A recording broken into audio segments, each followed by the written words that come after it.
కాకినాడ జిల్లా జగ్గంపేట పాత police station ఆవరణంలో అలింకో సంస్థ సహకారంతో దివ్యాంగుల ఉపకరణాలు పంపిణీ కార్యక్రమం నిర్వహించారు. ఈ కార్యక్రమానికి జగ్గంపేట శాసనసభ్యులు జ్యోతుల నెహ్రూ ముఖ్య అతిథిగా హాజరయ్యారు. మరో అతిథిగా జిల్లా విభిన్న ప్రతిభావంతుల సహాయ సంచాలకులు లక్ష్మణరావు హాజరయ్యారు. ఎమ్మెల్యే నెహ్రూ చేతుల మీదుగా దివ్యాంగుల లబ్ధిదారులందరికీ బ్యాటరీ ట్రైసైకిల్స్, వీల్ చైర్లు, వినికిడి యంత్రాలు, కృత్రిమ కాలు, సంఘ కర్రలు వంటి ఉపకరణాలు ఉచితంగా అందించారు. ఈ సందర్భంగా ఆయన మాట్లాడారు. కూటమి ప్రభుత్వం నేతృత్వంలో నెల రోజుల వ్యవధిలోనే ఆగస్టు 3వ తేదీన దివ్యాంగుల ఉపకరణాల గుర్తింపు శిబిరం నిర్వహించి ఈ కార్యక్రమంలో కోర్పుల దొర, ఎస్వీ సప్పలరాజు, మార్చెడ్డి భద్రం, తోట రవి, మండపాక అప్పన్న దొర, పోతుల మోహన్ రావు, చదరం చంటిబాబు, అత్తులూరి నాగబాబు, వమ్మి బిందు మాధవి, ఆడబల వెంకటేశ్వరరావు, 4 మండలాల సర్పంచులు, ఎంపీడీఓలు, ఎంఆర్ఓలు, పంచాయతీ సెక్రటరీలు, జిల్లా విభిన్న ప్రతిభావంతుల సిఆర్ఓ శ్రీరామ్, యు రాజు, అలింకో ఉమా, మనోవకాస్, కేంద్రం ప్రతినిధులు పాల్గొన్నారు.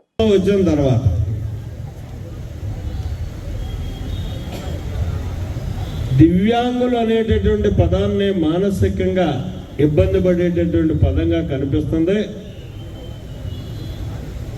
విభిన్న ప్రతిభావంతులు, ఎందుకంటే ఖచ్చితంగా దివ్యాంగుడు అనేవాడు ప్రతిభావంతుడిగా ఉంటాడు. అవయవ లోపం ఉంటే వాడి తెలివితేటలు అమోఘంగా ఉంటాయి. ఆ అవయవ లోపాన్ని ఎక్కడ లెక్క చేయకుండా వాడు జీవించడానికి ఆలోచన సరైనది రూపకల్పన చేసుకొని జీవించేటటువంటి పరిస్థితి ఉంటుంది. కాబట్టే చంద్రబాబు నాయుడు గారు చక్కని పేరు విభిన్న ప్రతిభావంతులు అని చెప్పి నామకరణం చేసి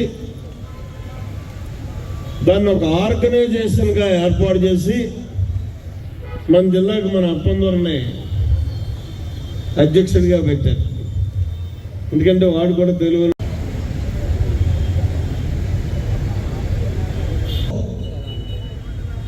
సంస్థ సెంట్రల్ గవర్నమెంట్ యొక్క భాగస్వామ్యంతో ఈ సంస్థ ఎప్పటి నుంచో నిర్వహింపబడుతుంది.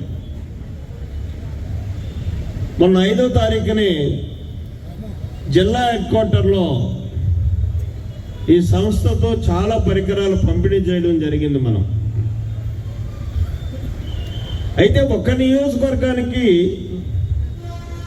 ఇన్ని పరికరాలు రావడం మాత్రం కేవలం అధికారులకి మన మీద ఉన్నటువంటి మక్కువ. ఎందుకంటే ఏదైనా నిజాయితీగా అమలు జరుగుతుంది, ఒక నిబద్ధతతో వ్యవహరిస్తారు, ప్రజల కోసమే అనునిత్యం ఆలోచన చేసేటటువంటి నాయకత్వం జగ్గంపేటలో ఉంది అనేటటువంటి ఒక దృఢ నమ్మకంతో మనకి ప్రాధాన్యత దక్కింది అని చెప్పేసి మనం చేసుకుంటున్నాం. ఇది ఆగస్టు 3వ తారీఖున మనం ఈ పరికరాలన్నిటినీ కూడా చేసుకోవడం కోసం ఒక క్యాంప్ పెట్టాం. కొలతలు కొలిచారు, ఎవరికి ఏ అవసరం ఉందన్న దాన్ని ఒక అర్జీ ద్వారా తీసుకోవడం జరిగింది. ఇవాళ 355 మందికి వివిధ రకాలైనటువంటి పరికరాలని మీ అందరికీ అందివ్వడం జరుగుతుంది. ఈ 355 మంది అంటున్నారు, 418 మందికి ఇస్తామంటున్నారు, 18 పరికరాలు ఇస్తామంటున్నారు అంటారు అనుకోవచ్చు. ఒకరికి చెవిటి మిషన్ కావాల్సి వస్తుంది, బండి కావాల్సి వస్తుంది, అలాగే కాలు కావాల్సి వస్తుంది, బండి కావాల్సి వస్తుంది. ఇలా గుర్తించినటువంటి ప్రతిదాన్ని చూసుకున్నట్టయితే ఇక్కడ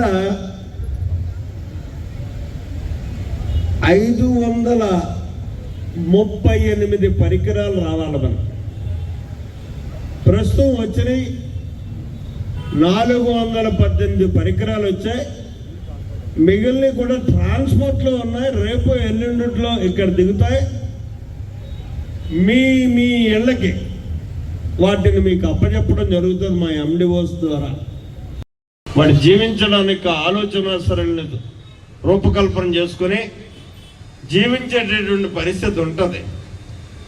కాబట్టే చంద్రబాబు నాయుడు గారు చక్కని పేరు విభిన్న ప్రతిభావంతులు అని చెప్పి నామకరణం చేసి దాన్ని ఒక ఆర్గనైజేషన్గా ఏర్పాటు చేసి మన జిల్లాకి మన అప్పందూరని అధ్యక్షుడిగా పెట్టారు. ఎందుకంటే వాడు కూడా తెలివైనడు, మోడీ చెప్తాను మనల్ని.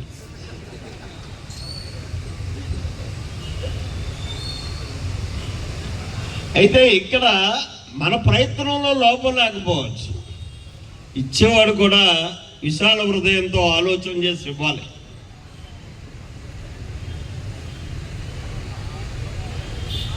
ఇక్కడ అలెన్కో సంస్థ సెంట్రల్ గవర్నమెంట్ యొక్క భాగస్వామ్యంతో ఈ సంస్థ ఎప్పటి నుంచో నిర్వహింపబడుతుంది. మొన్న 5వ తారీఖుని జిల్లా హెడ్ క్వార్టర్లో ఈ సంస్థతో చాలా పరికరాలు పంపిణీ చేయడం జరిగింది మనం. అయితే ఒక్క నియోజకవర్గానికి ఇన్ని పరికరాలు రావడం మాత్రం కేవలం అధికారులకి మన మీద ఉన్నటువంటి మక్కువ. ఎందుకంటే ఏదైనా నిజాయితీగా అమలు జరుగుతుంది, ఒక నిబద్ధతతో వ్యవహరిస్తారు, ప్రజల కోసమే అనునిత్యం ఆలోచన చేసేటటువంటి నాయకత్వం జగ్గంపేటలో ఉంది అనేటటువంటి ఒక దృఢ నమ్మకంతో మనకి ప్రాధాన్యత దక్కింది అని చెప్పేసి మనం చేసుకుంటున్నాం. మనం అభివృద్ధి చెందడానికి అవకాశం ఉంటుంది. ఆ అవకాశం వచ్చే వరకు కూడా ఇటువంటి సంస్థల ద్వారా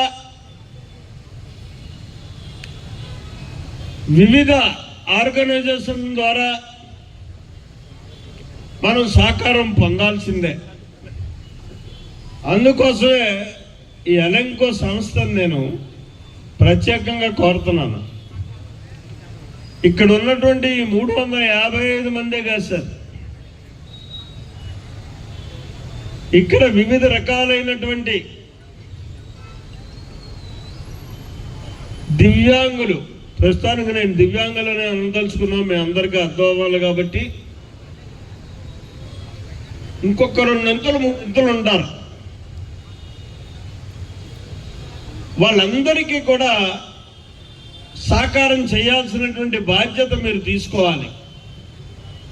ఎందుకంటే మీరు చూస్తున్నారు ఇక్కడ ప్రత్యక్షంగా మేము ఇచ్చే ప్రతి ఒక్కడు కూడా దాన్ని ఉపయోగించుకుని జీవనాధారంగా చేసుకుని బతికేటటువంటి వాళ్ళని గుర్తించాం. ఎక్కడ కూడా మోటార్ బైక్ ఇచ్చారని చెప్పేసి టింగు రంగాన్ని సినిమా పోయే వాళ్ళకి ఎవరికి ఇవ్వలే. వాడు అవసరం, ఇందాక మిత్రుడు చెప్పాడు, పొలాలు తెచ్చుకోవడానికో కిరాణా సామాన్ తెచ్చుకోవడానికో ఎక్కడికి పోవాలనుకున్నా ఈ బండి అవసరం మాకు ఉంటుంది అని చెప్పేసాను. నేను మిమ్మల్ని అడిగేది ఏంటంటే ప్రత్యేకించి ఈ సంస్థ వారిని కానీ మన ఏడీ రిజర్వులను కానీ ప్రత్యేకంగా మీరున్న టైంలోనే వీళ్ళందరికీ కూడా ఆర్థిక సహకారం అందించేటటువంటి ఏర్పాటు చేయాలి. ఏదో చిరు వ్యాపారం, చిన్న